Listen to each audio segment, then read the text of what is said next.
फिर से स्वागत हमारे इस चैनल पे आपका।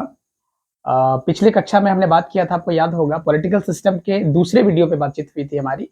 आज जो हम पॉलिटिकल सिस्टम की आज जो है हमारी तीसरी वीडियो होगी। इस पे हम लोग देखने वाले हैं कि संविधान की जो यात्राएं स्टार्ट हुई थी। आपको याद होगा, ब्रिटेन के द्वारा बनाया गया जो कानूनों से हमने सीखा था, हमारे संविधान में जो चीजें ली गई थी, आज उसके बाद क्या हुआ, हमारा संविधान कैसे परिपूर्ण तरीके से जो है तैयार हुआ, उस पर आज जो है बातें होगी।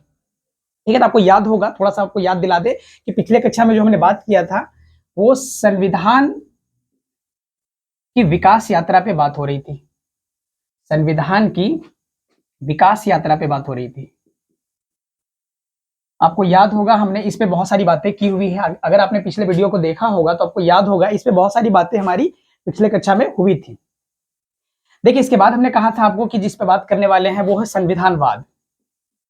इन सारे शब्दों को समझने के बाद ही आप ठीक से संविधान को समझ पाएंगे। जब हम आर्टिकल को बात करेंगे ना, तो ये सारी चीजें जब पहले से आप सीखे हुए रहेंगे तो उसके बाद आप ठीक तरीके से उन सारी चीजों को समझ पाएंगे। देखिए, तो संविधानवाद जो है, इसके बाद हमने आपको बताया था कि जो हमारे यहाँ पे गणतंत्र है वो किस चीज की, मतलब उस गणतंत्र के बारे में क्या बातचीत है हमारे संविधान में, क्या कहता है गणतंत्र हमारे संविधान में किस तरह की बातचीत करता है। इसके बाद हमने आपको कहा था कि जो हमारे यहाँ पे संसदीय प्रणाली है वो दरअसल प्रणाली किस तरह की प्रणाली है। जैसे अमेरिका में देखें तो वहां पे जो है अध्यक्षात्मक प्रणाली है, तो उनमें और हम में क्या अंतर है, उनके संविधान में और हमारे संविधान में हमारा जो संसदीय प्रणाली है उन दोनों में क्या अंतर है। तो इन सारे अंतरों को भी स्पष्ट करने का प्रयास करेंगे। तो हमने कहा था संसदीय प्रणाली, तो इस पे भी बातें होगी। इसके बाद हमने कहा था एकता अखंडता, इन सारे शब्दों को भी समझेंगे। इन सारे शब्द को अगर आप समझ लेते हैं उसके बाद आप ठीक तरीके से चीजों को, संविधान के अंदर जो लिखी हुई बातें हैं उसको ठीक तरीके से आप समझ सकते हैं कि क्या बातें हैं। तो यहाँ पे एकता अखंडता, एकता अखंडता शब्द क्या है, इन सारे शब्दों को हम लोग ठीक से समझने का प्रयास करेंगे। तो आपको याद होगा, हमने संविधान के विकास यात्रा में जो बात किया था कि संविधान जो हमारी आई है, संविधान हमारी जो आई उसकी जो है पृष्ठभूमि जो है कहां से तैयार हुई थी। तो पृष्ठभूमि को लेकर हमने जो आपको बताया था वो ये था कि संविधान में जो है ये हमारी जो पृष्ठभूमि आना स्टार्ट हुआ था। इसमें मैं आपको थोड़ा सा आपको रिकॉल करवा दूं, वापस से याद दिला दूं कि इसमें हमने क्या क्या बात किया था। इसमें आपको याद होगा कि हमने बात किया था कि अंग्रेजों ने जो अपने कानून, ब्रिटिश ईस्ट इंडिया कंपनी है, ब्रिटिश ईस्ट इंडिया जो कंपनी है उनको रेगुलेट करने के लिए उन्होंने क्या किए थे, कुछ कानून बनाए थे। उन्हीं सारे कानूनों से हमने कुछ ना कुछ जो है अपने संविधान में लिया था। जैसे कि हमने बात किया था, याद होगा, रेगुलेशन एक्ट, आप याद कीजिए। रेगुलेशन एक्ट जो है, रेगुलेशन एक्ट जो है, रेगुलेशन एक्ट आपको पता होगा कि हमने जो बात किया था 1773 की, 1773। इसके बाद भी हमने देखा था चार्टर एक्ट, आपको याद होगा, चार्टर एक्ट के बारे में हमने बात किया था। इन सारे एक्ट को लेकर हमने बात किया था, आपको पिछले कक्षा अगर आपने देखा हो तो वो सारी चीजें आपको पता होगी। तो यहाँ पे 1813 ऐसे कानून हमने बात किए थे। इसी प्रकार से चार्टर एक्ट आपको याद होगा 1833 की कानून थी। इसी प्रकार से आपको याद होगा 1854 की जो है, सॉरी 1853 की जो है बातें, यहाँ पे हमने इन सारी चीजों को किया था। इस तरीके से हमने तमाम तरह के कानूनों को देखा था। वो पिछले कक्षा में अगर आपने नहीं देखा हो तो उसको देख लीजिए, फिर इस क्लास को आप ठीक तरीके से समझ पाएंगे। ठीक है, तो हमने बेसिक बेसिक बातों को आज हमने समझ लिया था। देखिए, आज जो हमारी बेसिकली जो बातचीत होगी ना, संविधानवाद, पिछले कक्षा में हमने कहा था आपसे कि जो हम ठीक तरीके से समझने वाले हैं वो संविधानवाद को समझने वाले हैं। क्योंकि अगर आप इसको समझ लेते हैं फिर आपको इसके अंतर्गत जो ढांचा है उसको ठीक तरीके से समझ पाएंगे। ठीक है, तो आज बेसिकली हम लोग जो बात करने वाले हैं संविधानवाद पे बात करने वाले हैं। ठीक है, बेसिकली जो हमारी चर्चाएं होगी वो संविधानवाद पे होगी। लेकिन फिर से आपको थोड़ा सा इस पे जो है हम लोग कुछ और बातों को सीख सकते हैं, जो कि क्या बातें हैं देखते हैं उसको। ठीक है, तो इसके बाद जो बातें होगी तो हम लोग देखते हैं, यहां से शुरू करते हैं वापस से। संविधान की यात्रा में हम लोग और कुछ क्या सीख सकते हैं, उसके बाद संविधानवाद पे बात करेंगे। ठीक है, देखिए, तो इस पे हमने जो बात किया था, इन सारे अंग्रेजों के द्वारा जो है कानून लाया गया था, जो ब्रिटिशर्स के द्वारा लाए गए जो कानून थे, ब्रिटिशर्स के द्वारा जो लाए गए कानून थे, उस पे हमने बातचीत तो कर लिया था कि कितने सारे एक्ट थे, उन सारे एक्ट से हमने क्या कुछ सीखा है। इसके बाद इसके बाद देखें तो यहाँ पे फिर इसके बाद कैसे यात्राएं कैसे आगे बढ़ी, क्या उसके बाद भी कुछ चीजें जो है शामिल किया गया? तो बिल्कुल, यहाँ पे लगभग 60 देश, पिछले कक्षा में हमने कहा भी होगा शायद आपको कि लगभग 60 देश थे जिनसे हमने कुछ ना कुछ चीजें लिया हुआ है। हाँ, ऐसा नहीं है कि हमने आंख बंद करके नकल नहीं किया है, आंख बंद करके उन सारी चीजों को नकल नहीं किया है। दरअसल हमने जो लिया है उसमें मॉडिफाई किया है, अपने अनुसार, अपने परिस्थिति के अनुसार हमने उनको मॉडिफाई करके कहीं ना कहीं अपने संविधान में लिया है। तो ये एक स्थिति थी। इसके बाद जो हमारे यहाँ पे बहुत बड़े बड़े जो है जो संविधान सभा के लोग थे, संविधान सभा के लोग अगर हम देखें तो संविधान सभा में जो प्रमुख लोग थे, संविधान सभा में अगर आप देखें तो जो प्रमुख लोग थे, जैसे कि आप पंडित नेहरू की बात करें, पंडित नेहरू की बात करें, या फिर आप जो है यहां पे अंबेडकर की बात करें, या फिर आप यहां पे जैसे कि पटेल साहब की बात करें, या फिर आप महात्मा गांधी जी की बात करें, तो इन सबों की अपनी विचारधाराएं भी कुछ थी, इनकी अपनी भी विचारधाराएं थी। वो क्या थी, इनमें थोड़े थोड़े तरीके से हम लोग सीख सकते हैं कि इनमें क्या कुछ बातें थी। तो हल्के फुल्के तरीके से इनको सीखने का प्रयास करते हैं। हालांकि इस पे डिटेल में बातें होगी जब आगे बात करेंगे, तो इन सारे ये जितने सारे लोग थे इनकी क्या विचारें थी वो आगे चर्चाएं होगी। जब संविधान में आर्टिकल वाइज हम लोग बात करेंगे तो वैसे भी बातें होगी, ठीक है। लेकिन फिर से मैं आपको थोड़ा समझा दूं कि क्या कुछ इनका जो यहाँ पे इनका जो आइडियोलॉजी क्या थी, इनकी जो है विचारधाराएं क्या थी, फिर भी थोड़ा सा समझ लेते हैं। महात्मा गांधी जो थे इनके क्या विचार थे, तो इनके विचारों को थोड़ा सा समझ लेते हैं क्या है। तो जो पंडित नेहरू थे वो दरअसल समाजवाद की बात करते थे। वो दरअसल उस दौरान जो है जो 1917 में जो क्रांति हुई थी रशिया में, तो वहां से प्रभावित होकर वहां पे एक विचार चल रहा था समाजवाद, तो उसी से ये काफी प्रभावित थे। वहां जो नेता हुए हमने आपको पिछले कक्षा में बताया होगा, या फिर नक्सलवाद के क्लास में हमने जिक्र किया होगा कि वहां पे एक नेता हुए जिनका नाम था लेनिन, तो उनसे प्रभावित होकर ये कहीं ना कहीं संविधान में यहाँ पे समाजवाद से प्रभावित थे। तो ये किनसे सीखा है समाजवाद जो है, ये हमने ये जो विचार लिया है या इनका जो विचार था, पंडित नेहरू का जो विचार था वो किनसे प्रभावित थे, तो वहां के लेनिन से प्रभावित थे, क्योंकि वहां पे क्रांति हुई, उसके बाद यहाँ पे इनका ठीक परिणाम आ रहा था।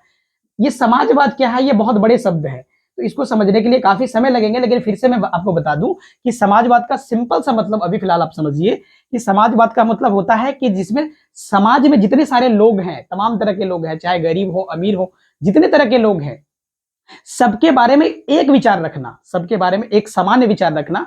जो भी चीजें हैं समान रूप से वितरण होगी, जो भी संसाधन हमारे देश में वो ठीक तरीके से समान रूप से क्या होगी, यहाँ पे वितरण होगी। तो यहाँ पे समाजवाद का इसका बेसिक सा मतलब अभी फिलहाल आप ये समझिए। तो एक विचार है पंडित नेहरू की है। दूसरी विचारधारा अगर देखें तो अंबेडकर जी, अंबेडकर जी चूंकि वो एक दलित परिवार से थे, तो उन्होंने देखा था कि भेदभाव क्या होता है, भेदभाव को बहुत कहीं ना कहीं बुरे तरीके से उन्होंने इन सारी चीजों को झेला था। तो अंबेडकर जी जो है, अंबेडकर जी चाहते थे कि देश में समानता है, देश में समानता है। तो इनकी भी एक विचारधारा थी उदारवादी। तो ये चाहते हैं कि देश में क्या है, समानता है। तो ये समानता के पक्षधर थे। और ये पटेल साहब एकता और अखंडता की बात करते थे। ये जो पटेल साहब हैं वो एकता और अखंडता की बात करते हैं। इनके बारे में अगर जरा कहा जाए तो हमारे देश को जोड़ने में, हमारे देश को जोड़ने में इनकी बहुत बड़ी भूमिका है। जो जब देश अंग्रेज चले गए उसके बाद जो रियासतें थी, 560 लगभग रियासतें मानी जाती है, उसमें से लगभग जो रियासतें हमारे भारत में ही शामिल हुई, लगभग 530 के आसपास आंकड़े जो आते हैं, वो जो है पटेल साहब का ही देन है। उन्होंने ही भारत को जोड़ने में बहुत प्रमुख भूमिका निभाई है, इनका बहुत बड़ा योगदान है। इसीलिए आप देखेंगे जो अहमदाबाद में जो यहाँ पे आप देखेंगे जो स्टैच्यू ऑफ जो यूनिटी बना हुआ है वो इन्हीं के नाम से बना हुआ है, पटेल जी के नाम से बना हुआ है। स्टैच्यू ऑफ यूनिटी का मतलब होता है देश को जोड़ने वाला, है ना, यूनिटी का काम करने वाला, एकता का जो है ना वो जोड़ करने वाला। तो पटेल साहब इनका बहुत बड़ा भूमिका है देश को जोड़ने में। तो एक तो पक्ष ये भी है। इसके बाद अगर देखें महात्मा गांधी, आज जो आप पंचायती व्यवस्था को देखते हैं ना, अपने अपने समाज में जो देखते हैं ना पंचायती व्यवस्था को, तो वो ये किनका देन है, ये गांधी जी का देन है। ये गांव चाहते थे कि अगर किसी समाज को विकसित करना है, अगर किसी समाज को विकसित करना है, तो यहाँ पे गांधी जी कहते थे कि सबसे पहले गांव की ओर देखो, गांव की ओर देखोगे, चूंकि हम क्या है ग्रामीण प्रधान देश हैं, हम क्या है एक जो है बहुत ही जो है किसान प्रधान देश है। तो निश्चित रूप से क्या है कि हमें उन पे काम करना पड़ेगा, उन सारी व्यवस्थाओं को ठीक करना पड़ेगा जो आमतौर पे किसान हो, गरीब हो, जो जूझ रहे हो। इसीलिए हमें सबसे पहले गांव की ओर देखना पड़ेगा। तो इन्हीं की विचारधाराएं कहीं ना कहीं जो है हमने लिया है, जो कि आज आप देखते हैं पंचायती राज्य के रूप में जो देखते हैं, जो आर्टिकल 243 में लिखा हुआ ये बातें, और सबसे पहले लिखा हुआ था आर्टिकल 40 में ये बातें शुरुआत में लिखी हुई थी, जो कि डीपीएसपी का पार्ट है। ये डीपीएसपी क्या होता है हम बात करेंगे। डीपीएसपी का मतलब होता है कि इसमें बहुत फोर्सफुली लगाया नहीं गया था, जिसकी इच्छा है वो पंचायती व्यवस्था वो राज्य लगा सकते हैं, लेकिन बाद में इसको क्या किया गया, कानूनी दर्जा दे दिया गया, संवैधानिक। वैसे संवैधानिक दर्जा तो यहाँ भी है, लेकिन डीपीएसपी में क्या होता है, राज्य को प्रेशर नहीं कर सकते हैं। लेकिन यहाँ पे जब 243 में गया तो सारे राज्यों को एक प्रेशर डाला गया कि आप सारे राज्यों में कहीं ना कहीं क्या करना पड़ेगा, पंचायती व्यवस्था को स्टैब्लिश करना पड़ेगा, लाना पड़ेगा। तो यहाँ पे ये 243 में ये लिखा हुआ, बातें करेंगे इस पे, अब आगे बातें होगी, बहुत डिटेल में चर्चाएं होगी इसके बारे में। तो ये बेसिक इनकी अप्रोच थी। ये चाहते थे कि संविधान में ये सारी व्यवस्थाएं, तो आप संविधान में इन सारे झलक को पा सकते हैं, संविधान में इन सारे झलक को ठीक तरीके से पा सकते हैं। मैं अगर आर्टिकल वाइज बात करूंगा तो बताऊंगे कहां कहां पे जो है इन्होंने जो है ना किनके आर्टिकल कहां पे आपको दिखेंगे। तो समाजवाद व्यवस्था हमारे आर्टिकल में दिखेंगे आपको, समानता की व्यवस्था दिखेगी आपको, एकता अखंडता, महात्मा गांधी की जो बातें हैं वो सारी बातें कहीं ना कहीं हमें आगे जब संविधान पे बात करेंगे, आर्टिकल जो है बात करेंगे तो उस पर बातें होंगी। ठीक है, तो ये एक बेसिक बातें थी। अब देखिए फाइनली क्या है ना कि संविधान तो बन गया था। अब लगभग इन सारी चीजों को लेते हुए कहीं ना कहीं संविधान तो हमने तैयार कर लिया, संविधान हमारा फाइनली बन गया। तो संविधान जब बना, संविधान बना तो संविधान के आगे चुनौतियां भी थी। अब वो चुनौतियां क्या है तो बारी बारी समझने का प्रयास करेंगे। तो संविधान जब हमारा बन गया, इसके बाद सबसे बड़ी चुनौती थी कि लिखना एक पक्ष है, आप किसी भी चीज को लिखेंगे तो वो एक पक्ष है, लेकिन वो ग्राउंड पे कितना आया, जमीन पे कितना उतरा, वो कानून जो है जमीन पे कितना उतरा, ये ज्यादा महत्वपूर्ण है। तो यहां पे आप देखेंगे, अब यहीं से यात्राएं स्टार्ट होगी संविधानवाद की। तो हमारा जो संविधान है, जो हमारा संविधान है ये तो बन गया, ये तो बन गया, लेकिन चुनौतियां ये है क्या, ये तो एक लिखित दस्तावेज है ना, ये तो एक लिखित दस्तावेज है, रिटन डॉक्यूमेंट है। तो लिखित दस्तावेज जो होता है वो तो पेपरों में लिखा हुआ है ना, अब वो ग्राउंड पे कैसे आएगी, ये ग्राउंड पे कैसे आएगी, ये एक सबसे बड़ी चुनौती है हमारे देश के लिए उस समय जो है, या आज भी ये चुनौती ही है। तो ये जो लिखित दस्तावेज है इसको लाएगा कौन, ग्राउंड पे इंप्लीमेंट कौन करेंगे, क्या नेता आज की डेट में इतने जो है, इतने हमारे प्रति इतने जो है दयालु हैं, क्या वो जो लिखी हुई बातें हैं वो हम तक दे दे, तो शायद नहीं है। आप देख पाते होंगे आए दिन जो है वो पॉलिटिक्स की क्या स्थिति है, जो हमारे यहाँ पे जो राजनीति की जो क्या स्थिति है वो आप भली भांति समझ पा रहे होंगे। तो चुनौतियां ये थी कि संविधान में हमने जो बातें लिया था, संविधान में जो बातें लिखी गई है, बहुत खूबसूरत संविधान है। जब मैं आपको आर्टिकल वाइज बताऊंगा तो आपको समझ में आएगा कि उस जमाने में जब लोग लिखे तो कितने खूबसूरती से उन्होंने सजाया संविधान को। सबके हक की बात करता है हमारा संविधान, लेकिन इस संविधान में जो लिखी बातें हैं वो ग्राउंड तक नहीं आ पा रहा है। सबसे बड़ी चुनौतियां तो हमारे सामने यही है कि वो हम तक नहीं आ पा रहा है, हमारे गांव तक नहीं पहुंच पा रहा है, संविधान को लोग समझ नहीं पा रहे कि दरअसल संविधान क्या है। इसीलिए कहीं ना कहीं हमें संविधान के बारे में जानना बहुत ही जरूरी है, हर व्यक्ति को जानना जरूरी है कि हमारे संविधान में दरअसल क्या लिखा हुआ। अगर उन पन्नों को हम टटोलते हैं, उन पन्नों को टटोलने के बाद ही हमें समझ में आएगा, तभी जाके हम लोगों से सवाल पूछ पाएंगे, तभी जो ऊपर बैठे सत्ताधारी लोग हैं उनसे हम सवाल पूछ पाएंगे कि हमारी ये जो स्थितियां बनी है वो कहीं ना कहीं ये ठीक हो सकती थी अगर आप ठीक तरीके से काम करते। तो ऐसा नहीं है कि सरकारें काम नहीं करती है, लेकिन कहीं ना कहीं उस तरीके से काम नहीं करती। अगर हम प्रेशर डालते तो शायद और भी बेहतर तरीके से वो उसको पूरा करते हैं। लेकिन दरअसल क्या है, हम इतने शिक्षित है नहीं कि हम उसको सवाल पूछ सके, क्योंकि हम जानते नहीं अपने अधिकार को, जिसके वजह से कहीं ना कहीं वे लोग लाभ उठाते हैं। तो ये हमें बातें समझना पड़ेगा, और यहीं से हम लोग संविधानवाद की यात्रा स्टार्ट करते हैं। ठीक है, ये क्या लिखित दस्तावेज है, लिखना एक पक्ष है। संविधानवाद को समझेंगे तो हमें समझ में आएगा कि ये लिखित दस्तावेज को वो ग्राउंड पे उतारने का काम करता है संविधान। देखिए, तो यहां पे संविधानवाद की यात्रा यहीं से स्टार्ट होगी। बहुत समय से हमने कहा था आपसे कि संविधानवाद पे बात करेंगे, तो वही संविधानवाद पे भी बात करने वाले हैं। देखिए, संविधानवाद, संविधानवाद का एक बेसिक सा मतलब होता है, अंग्रेजी में इसको बोलते हैं कॉन्स्टिट्यूशनलिज्म।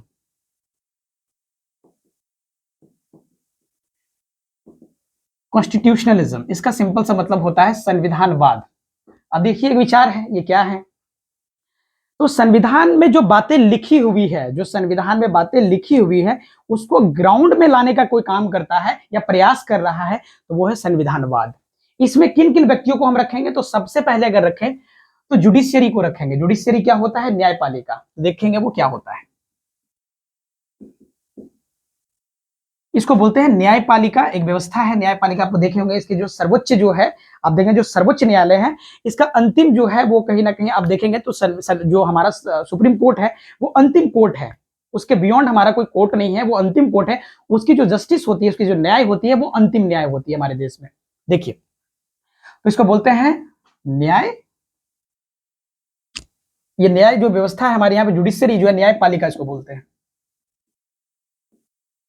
एक एक करके समझने का प्रयास करेंगे। एक जुडिशरी आ जाएगा इसमें, और इसमें आप ले सकते हैं सिविल सोसाइटी को ले सकते हैं। ये क्या होता है भी समझेंगे। सिविल सोसाइटी, एक तो सिविल सोसाइटी इसको बोलते हैं, आमतौर पर इसको सिविल समाज कह देते हैं। सिविल समाज। इसके बाद हम इसमें रख सकते हैं जो प्रेशर ग्रुप है, जो कि या फिर जो है आप पीपल को ले लीजिए। यहाँ पे जितने सारे जो है हमारे यहाँ पे है, प्रेशर ग्रुप को ले सकते हैं, या फिर यहाँ पे इसको रखिए, आप प्रेशर ग्रुप को भी रखिए। ठीक है। इसके बाद अगर हम देखें तो यहाँ पे सिविल सोसाइटी में जो सोशल मीडिया, ये भी कहीं ना कहीं जो है आज की डेट में बहुत ही एक्टिव है।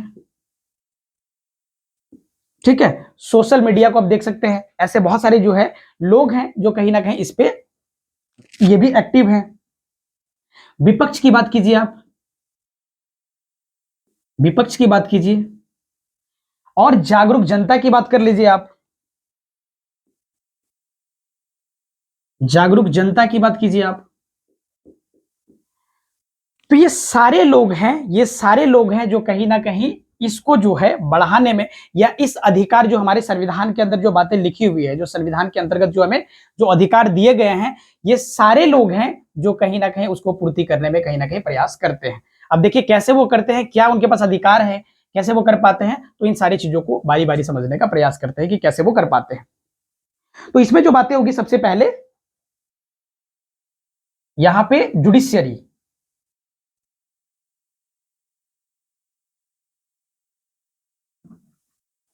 जुडिशियरी में हमारे पास आप देखेंगे तो कुछ आर्टिकल है जो हमारे कोर्ट को जो यहाँ पे मिला हुआ है। अगर आप देखेंगे तो यहाँ पे आप बेसिकली आप समझ पाएंगे कि यहाँ पे जुडिशियरी में जो है यहाँ पे कुछ अधिकार मिले हुए। जैसे कि अगर मैं बात करूं तो एक आर्टिकल है, आर्टिकल 13, आर्टिकल 13, और कुछ आर्टिकल की बात करूं मैं तो यहाँ पे आर्टिकल 132 है। ये दो आर्टिकल है, वैसे बहुत सारे आर्टिकल हैं, दो आर्टिकल्स के माध्यम से समझने का प्रयास करेंगे कि ये क्या है। देखिए, ये जो आर्टिकल 13 है और आर्टिकल 132 है, वो हमारे संविधान के अंतर्गत जो बातें लिखी हुई है वो कैसे हम तक पहुंचाने में या कैसे हमारी सहायता करती है, इसके माध्यम से हम लोग समझ सकते हैं।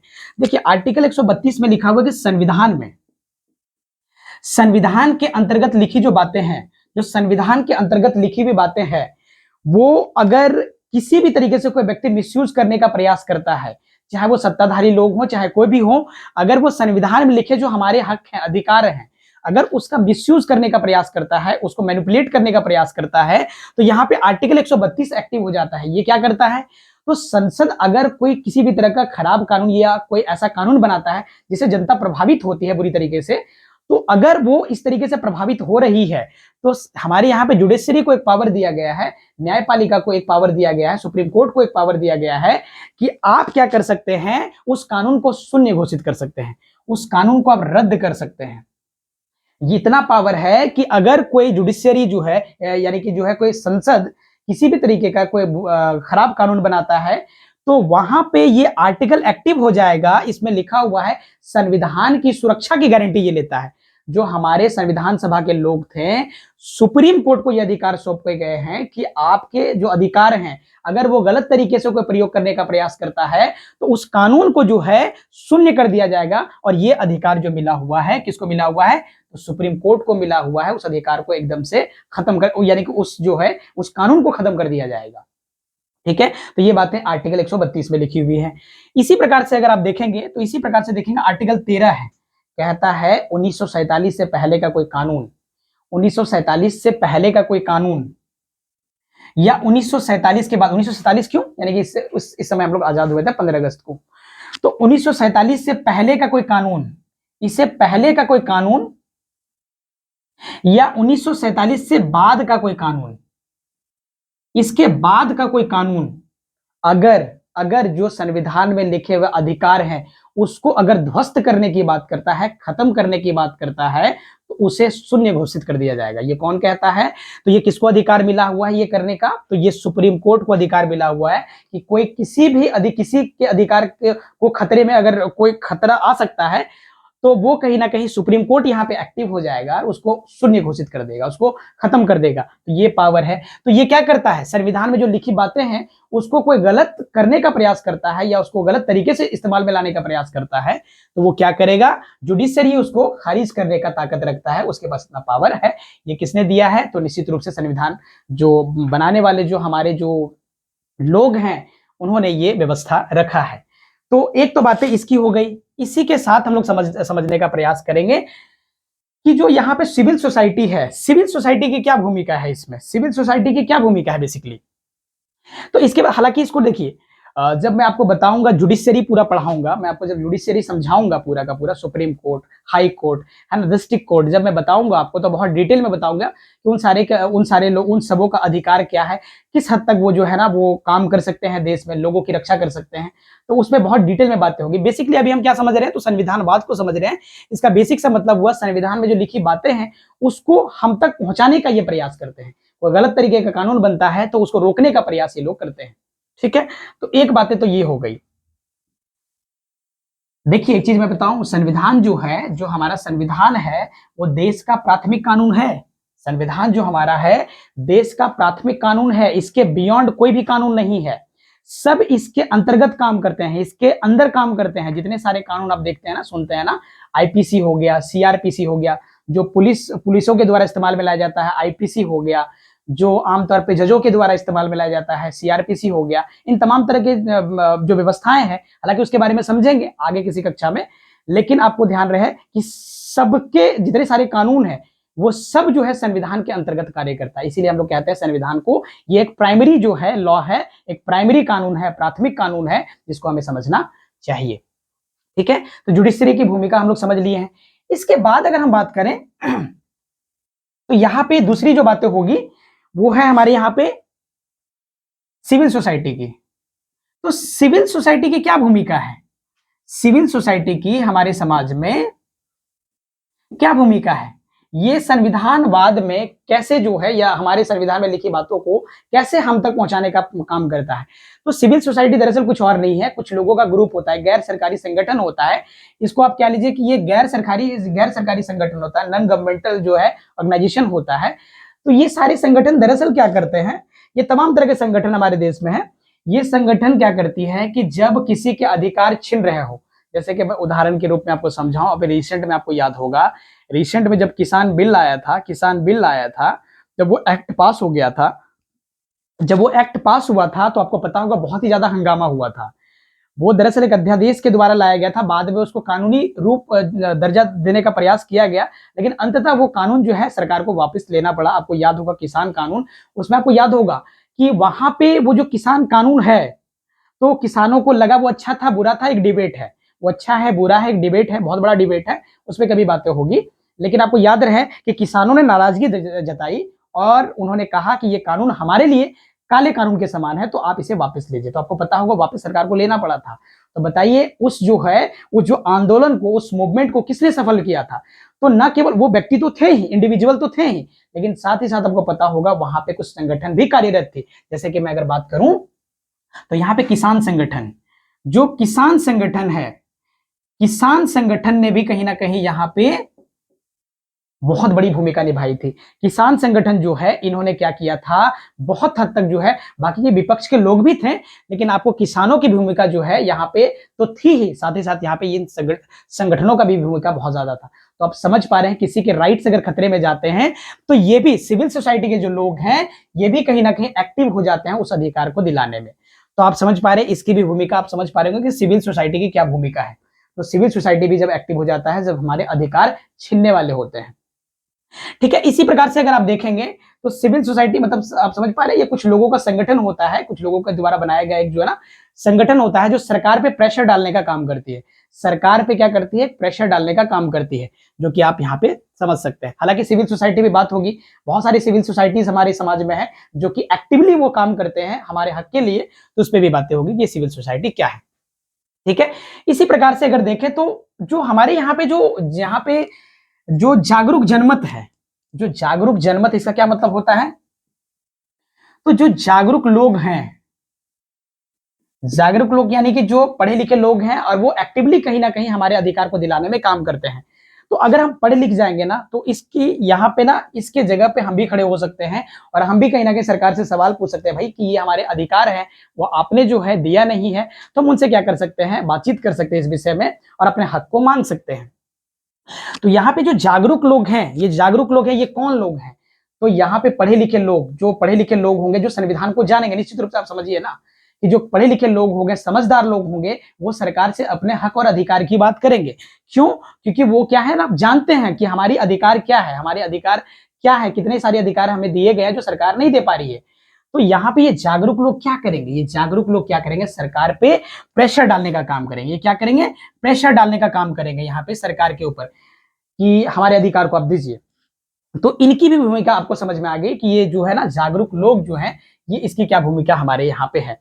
इसी प्रकार से अगर आप समझ सकते हैं कि इसी प्रकार से आप देखें तो विपक्ष की, देखिए इसमें भी प्रश्न उठता है कई बार, कि हम आज की डेट में कई बार चर्चा करते हैं कि विपक्ष जो है, अब तो विपक्ष है ही नहीं। तो ये खुशी की बात नहीं है, ये दुख की बात है कि हमारे देश में विपक्ष जो है लगातार जो है वो गिरता जा रहा है और विपक्ष की भूमिका के सामने जो है हमारे यहाँ पे जो है विपक्ष के रूप में कोई सामने नहीं उभर पा रही है। ये चिंता की बात है। किसी भी देश में, किसी भी बेहतरीन देश में विपक्ष को कहीं ना कहीं महत्व मिलना ही चाहिए और विपक्ष की भूमिका को भी हमें समझना पड़ेगा, क्योंकि आए दिन आप और हम संसद में जाके बैठ नहीं सकते हैं। आप और हम जाके जो है ना सरकार के इर्द गिर्द नहीं रहते हैं, वे लोग सरकार के इर्द गिर्द रहते हैं और वो हमारे हक और अधिकार की बात करते हैं। भले ही वो कंपटीशन करते हैं ताकि वो आए दिन वो भी सत्ता में आ जाए, निश्चित रूप से, लेकिन यहाँ पे अंततः अगर वे लोग कंपटीशन करते हैं आपस में तो इसका लाभ अंततः जनता को ही होता है। क्योंकि आप देखेंगे अगर कोई पूछता नहीं है, अगर वो हमारे हक और अधिकार की बात नहीं करता है, भले ही उसके पीछे की मंशा हो कि वो सत्ता में आ जाए, निश्चित रूप से, लेकिन कहीं ना कहीं इसमें भी जब ये कंपटीशन करते हैं तो कहीं ना कहीं हमारे हक और अधिकार कहीं ना कहीं जीवित रहते हैं। तो विपक्ष को वो एक बहुत बड़ी भूमिका है, नहीं तो मोनोपोली आ जाएगी। ये बहुत ही खतरनाक होता है। जब जब किसी देश में जो है विपक्ष एकदम शून्य की ओर गया है तो वो देश तानाशाह की ओर आगे बढ़ा है, वो देश एकदम से तानाशाह की ओर आगे बढ़ा है। तो निश्चित रूप से हमें यह समझना पड़ेगा कि विपक्ष की भूमिका अपनी है और उस भूमिका को कहीं ना कहीं हमें समझना पड़ेगा और विपक्ष को भी हमें कहीं ना कहीं वैल्यू देना पड़ेगा। और वैसे भी एक जो लोकतांत्रिक देश होता है ना, वहां पे सत्ताएं परिवर्तन होना ही चाहिए।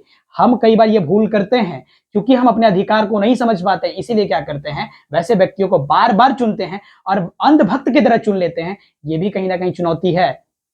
तो ध्यान रहे, एक जो है ना बेहतर डेमोक्रेसी हम उसी को कहेंगे, एक बेहतर डेमोक्रेसी उसी को कह सकते हैं जहां पे जनताएं जागरूक हो, वहां पे अपने हक और अधिकार के बारे में जानते हो और विपक्ष की भी भूमिका को समझते हो। वो विपक्ष को भी जो है हल्के में ना ले, विपक्ष को कहीं ना कहीं मान्यता देना चाहिए, उसको भी कहीं ना कहीं एक वैल्यू मिलना चाहिए। नहीं तो वो दिन दूर नहीं रहेगा जब हम तानाशाह की ओर आगे बढ़ जाएंगे और जब जब कोई देश तानाशाह की ओर आगे बढ़ा है वो देश एकदम से खत्म हुआ है, वो देश एकदम से जो है वो एकदम से जो है ना नुकसान की ओर बढ़ा है, एकदम से जो है ना उसकी जो है ना पतन होना निश्चित है।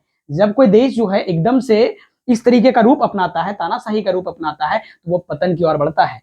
तो ये बातें हमें कभी नहीं भूलनी चाहिए। इसलिए हमें ध्यान रहे कि विपक्ष की भूमिका जो है अपनी बहुत ही महत्वपूर्ण है और विपक्ष को हमें समझना पड़ेगा, विपक्ष के महत्व को समझना पड़ेगा। इसलिए आप ध्यान रहे, कभी भी इस बात से हमें खुश नहीं होना है कि विपक्ष तो अब जो है ही नहीं, इस बात से हमें खुश नहीं होना है। इस बात से हमें चिंता जाहिर करना चाहिए कि आए दिन आपके अधिकार, हक और अधिकार ये जो है खतरे में पड़ सकते हैं, जो कि बहुत जरूरी बात है।